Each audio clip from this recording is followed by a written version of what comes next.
Alright, so I'm working on a project right now. I'm working on an attendance app for my mother, which this app is basically a CRUD app. Alright, what I've realized is most of what we do while developing these apps are making CRUD apps, which is kind of depressing, honestly, but it is what it is. Alright, let's go to one of these students. This is the app. These are all my students, and when you click on one student, you are supposed to go, I don't know why this takes so much time, and then you get their batches. You can edit it beautifully. This is just because I'm testing it, but what you will see is that this item, it has many variants. I've created this item in a way that it can be switched just with a keyword. So you give this item a different keyword, which is fixed in TypeScript, and it will change. So basically what I've said, that if is pause is true, change it to yellow, the yellow variant. If is paid is false, then see is pause is false, then check if is paid is true, and if is paid is true, then turn it to green. If paid is false, turn it to red. Things like this. And this can take a lot of code. This can really ruin everything, but it doesn't when you have created a perfect component. Obviously, I'm not going to call this a perfect component, and nothing is ever perfect, but I guess the least bad way, the least bad way of doing something, according to me, with my limited knowledge, of course, is this. So I've used class variance authority, and I've used Tailwind merge because I write all my components in Tailwind, and class variance authority handles conditional classes. All right, so if a condition is met, then that particular class will be added to the component, and coincidentally this works perfectly with Tailwind. I don't know if that's a coincidence or not, because the styles basically are written in the class itself in Tailwind. So conditionally giving a component a class means conditionally giving it a style. So that works perfectly when you want to create a component. This might seem a little intimidating at first, which I totally understand. So we are going to create a new item from scratch. We are going to create a test page over here. We're going to go to pages. I'm using next 12 still, so forgive me, I guess. Let's create a test.tsx, and let's make a component over here which basically says that it's a test component and it renders test. Alright, import CVA and the type of variant props from class variance authority, and let's import Tailwind merge from Tailwind merge. Alright, now there's a certain way of working with class variance authority. We don't know the way that it was written, but it works perfectly. That's what libraries are for, right? You just give them certain inputs and they take care of the rest.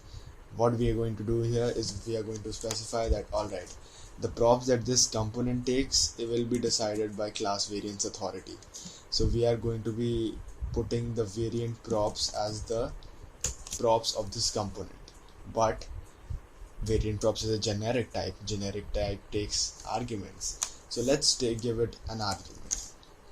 It's going to take the type of the list, the box styles. Let's call it box styles this time, but box styles doesn't exist.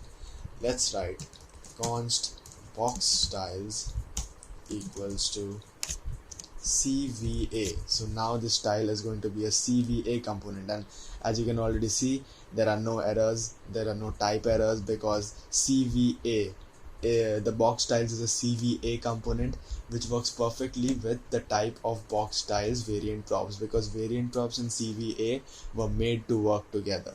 That's the best thing about using libraries, right? So we are going to give it some arguments. We are going to give it a base argument, what the base is going to look like. So for example, this is going to be what is going to be common in all the the styles of the components. So I'm going to say that it's going to have a flex, is going to have a justify center, and is going to have an item center. Now we can move on to the configurations. This is where we decide that, alright, what are the variants that we are going to give it. Variants, and then over here we can define the intent of these variants. We can define a blue variant in which the text will be blue 800 and the background will be BG blue 200, and let's save that. To test out if this works, we are going to take the variant props. Now we can get autocomplete over here. We can take the intent for these props as the prop of the test component, so that we can fill in the intent, and then this intent will be passed on to this box styles, which is this intent will be typed by this box styles component, which will then ship. From over here, this intent will be passed on to the class of the div component itself. So we are going to come here and we are going to give this to the default class of this. Alright, this is going to be the default base values, and then we are going to pass on to the class name the box styles, and then we are going to pass in the intent to the box styles. So now we have passed the styling of our entire component to box styles, and we have typed the props of this bigger component using variant props, which takes in type of box styles. So our component is fully typed and our component is now styled with Tailwind. So let's use that. Second of all, a box doesn't really do anything right now. It's just a box. Alright, it's just a test component. It doesn't really do anything. It doesn't take any children. It's quite literally just an empty useless box.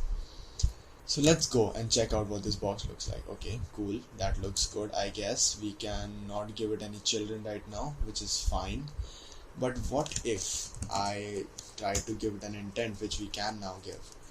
Let's see what we have in the intents. We have a blue intent. Alright, let's give it a blue intent and see what happens. That turns into blue. That did change color if you didn't see that. Let's change the blue intent to a more dark component so you can see what happened right there. BG 800, blue 700. As you can see, that works. If we remove the intent, that will get out, and when we put back the intent, it will be blue again. So that's how that works. Let's make a red intent and turn it into red. Text red 800 and BG red 600. It's blue right now, so let's turn the intent into a red, which will be available to us now. Red, save it, and that didn't work. Wow, that's great. Yeah, now that works. When I change it to blue, it's going to show me the blue variant of this component. When I change it to red, it's going to show me the red variant of this component. Now I want this component to take an input.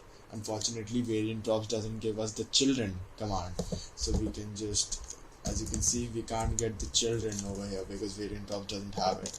So we'll have to attach it to variant props.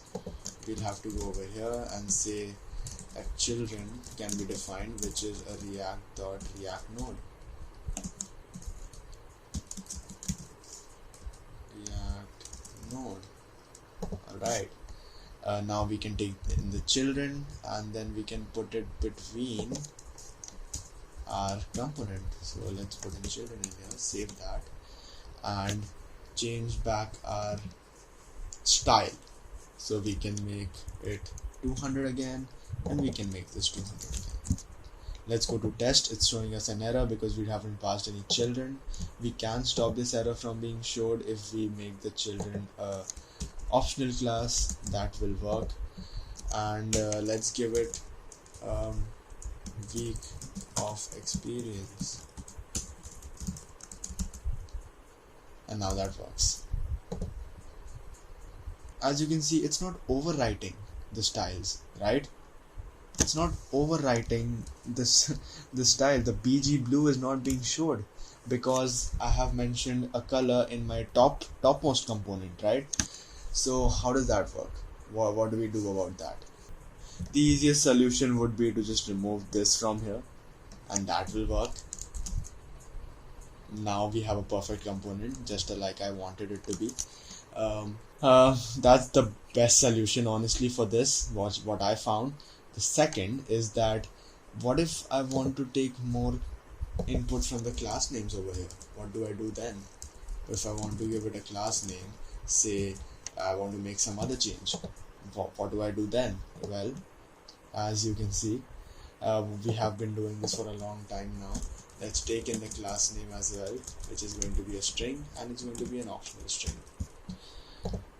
We take this class name, we take the box styles component, and we put it inside a Tailwind merge function. Tailwind merge removes all the duplicate. It basically Alright, let me explain this to you how you will understand this. Tailwind merge takes two arguments. The first argument is the base argument, and the second argument basically overrides any duplicate classes in the first argument. So you can design a component however you want if you put the classes in the second argument and overwrite all your changes that you mentioned in the first argument. So I'm going to put this inside this and class name over here. I don't know what is happening now. Class name, taken class name, it's taken class name.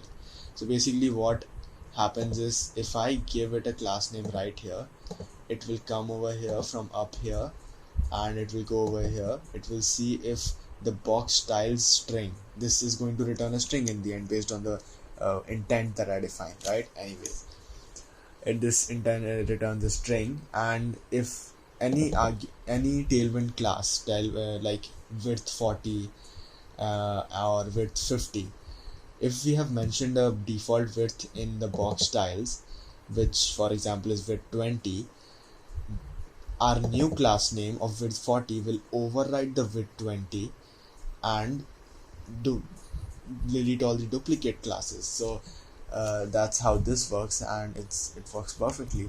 You will see that it works because if I write BG blue over here instead of I've given it an intent of red, but if I still want to change it to a blue background, it will work because this is overwriting the box style of intent.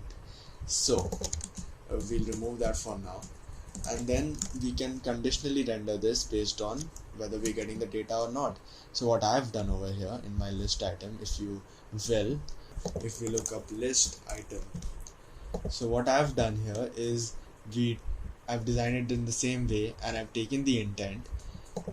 If the patch that I'm receiving from my MongoDB database is paused, so if this is true, the intent is paused. So basically this goes from here inside the component intent is paused. It goes over here, list styles takes the intent of paused and returns the string, this one. It comes over here inside the Tailwind merge first argument. We check if we have given it any extra new arguments to override the list styles which are over here, and then it returns the class name, and in the end we go back over here to the main component